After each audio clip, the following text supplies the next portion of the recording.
So this is probably a good as time as any for an update. I don't think I've made many videos at all describing or showing the work on this shed. It's a 12 by 12 shed that I'm slowly, ever so slowly building. I've got the basic frame of it in. You know, for the most part, still laying out floor joists here, obviously.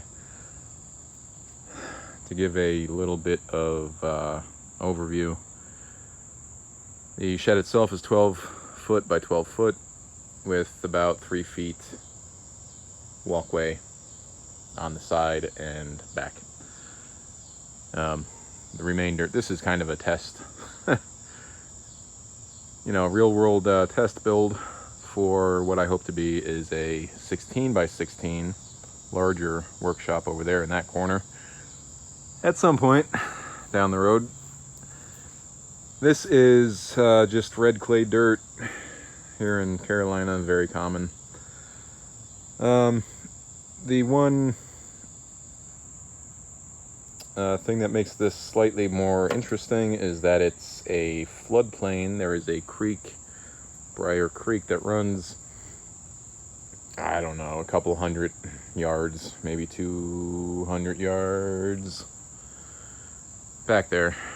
There's a one more house and then a open floodplain with the creek. But when we get heavy rains, I mean, there will this ground swells and saturates with water. I mean, I've had water. Don't mind the wood pile. It's scraps and good stuff, and just, you know, cut-offs, whatever. You know, I get standing water up until the edge of my yard here. You know, 40 feet from that back fence, even. I mean, not the whole thing, but it definitely. Point being, it swells with water. The ground, you know. And, well, I can show you some pictures, like when I was digging the holes for these posts. You know, you dig down a foot or two and you hit water. So the water table, I guess, is, you know, fairly shallow. Anyway, so lots of moisture, that's what I'm getting at here. What I've done with the posts is, you know, I've got 8-inch concrete block, double stacked. So I've got about one above grade and then one buried below, encased in concrete. You know, it's 4x4 posts all around, set on 4-foot centers. So 4 on either side, 2 in the back. And then I've also got 2 buried up front, but this is going to be a double door into it. Anyway, so due to the high moisture, I went ahead and encased all the lumber with some roofing tar. Just, you know, a healthy slathering all sides, a couple coats. So it I feel pretty good about that. You know, should help anyway.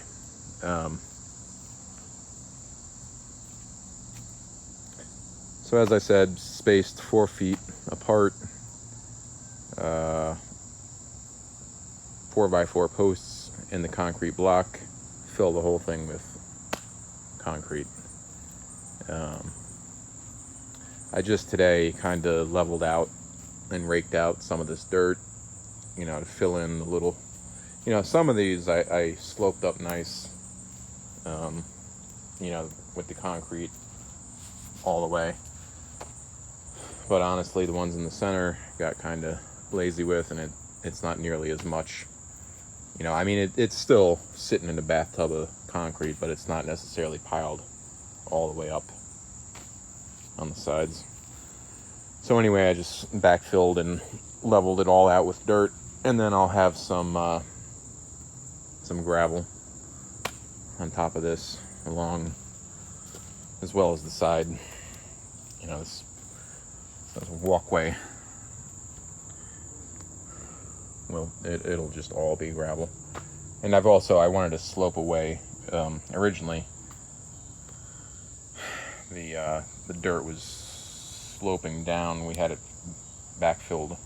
We, basically had somebody just come and dump a bunch of dirt after the fence went in, and so it was kind of sloping down from the fence. And of course, that's no good for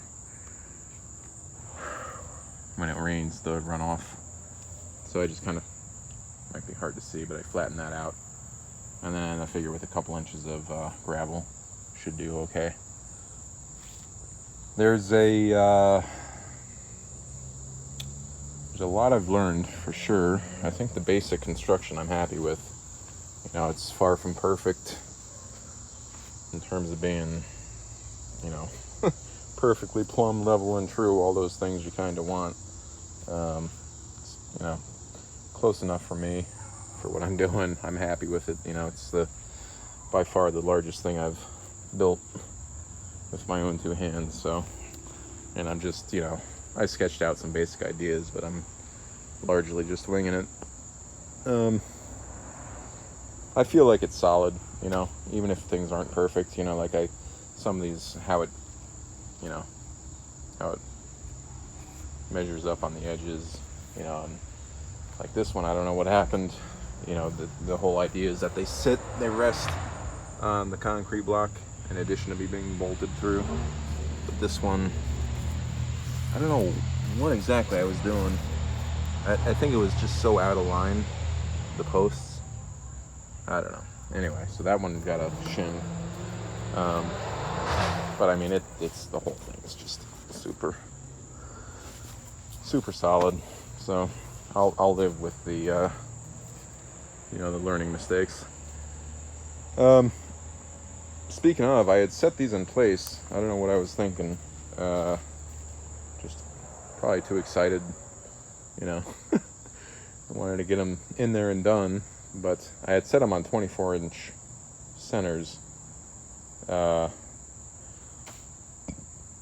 Didn't really think about it in the moment. Excuse me. So I got to go back and it's funny because I had bought the proper number of joists. I had tarred them up. They're all ready to go. Just had to set them in place. And yet I had three left over, and I'm wondering why, and then, I finally realized it, and once you lay them out on 16-inch centers, it accounts for all of them. One thing I did not account for originally and I knew better because I had thought about it, but I just didn't do it in the moment, was, you can see these ends are not tarred. That's just smudge because it's already been set in place once. The ends, of course, are the most important. They're going to soak up all the moisture. So you definitely want to have those tarred, which, all the remainder I have done that. But due to the nature of how this is laid out, the idea is 12-foot edge to edge. And I bought 12-foot lengths. So, of course, the center joists, not the rim joists necessarily, although those do need to be adjusted as well, but only on one side. Whereas the joists, to account for the outer rim joists, 1.5 inches each, so that's 3 inches that I should have initially cut off the ends so that they would fit directly in place. I did not do that for whatever reason initially, and so after the fact I had to come and zip them off to be able to drop them in on these hangers, which I'll talk about in just a minute. And so I had set them in place. Even after zipping them off, I didn't tar them in the moment, just being extremely lazy. which, you know, you're only building this once, so take the extra moment and do it right. But anyway, because of my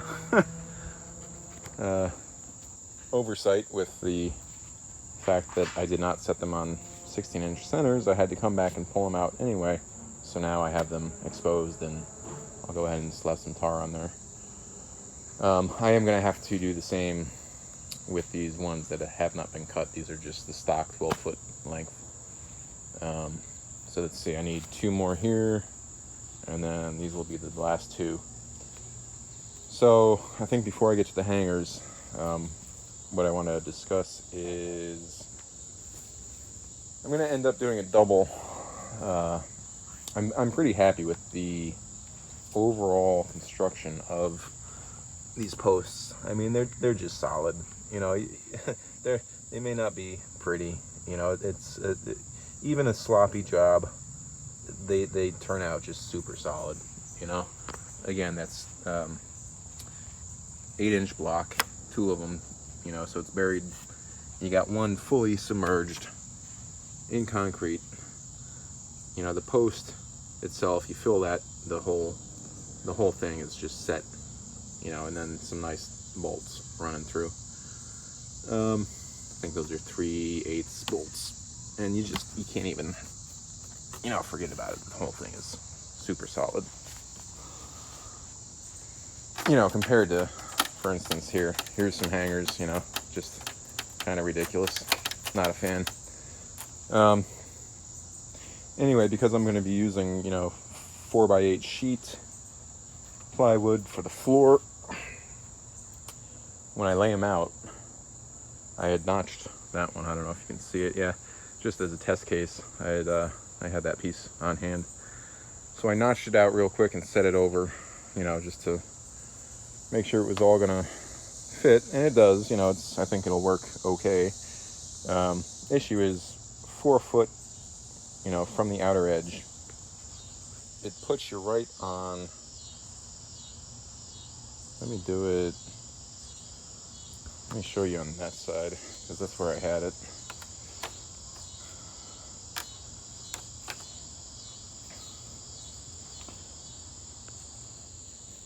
So 4 foot from the outer edge puts me right,